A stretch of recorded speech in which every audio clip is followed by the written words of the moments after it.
La Côte d'Ivoire est l'une des économies les plus dynamiques de l'Afrique de l'Ouest, attirant ainsi de nombreux immigrants en raison de ses opportunités économiques. De 1960 à 1990, la Côte d'Ivoire opte pour une politique migratoire libérale à travers la valorisation de la main-d'œuvre étrangère, libre entrée sur le territoire, emploi disponible, permettant ainsi un grand afflux dans le pays. À partir de 1990, la Côte d'Ivoire bascule. On part sur une politique migratoire restrictive, une époque marquée par l'instauration de la carte de séjour. Nous sommes en 2024 et le nombre d'étrangers est estimé à plus de 6,3 millions, environ 22% de la population ivoirienne.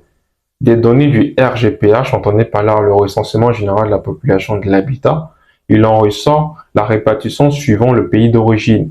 Le Burkina Faso vient en tête avec plus de 60% de la population étrangère, suivi de très loin par le Mali à 19% et la Guinée à 5%. De ces mêmes données, on peut noter, et c'est très important, que 76% des migrants n'ont aucun niveau d'études.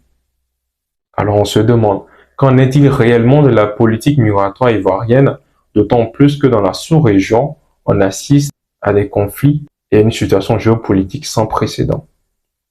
Je m'arrête là. Rendez-vous est pris pour une prochaine fois. D'ici là, prenez soin de vous, prenez soin de votre entourage et que Dieu bénisse la Côte d'Ivoire.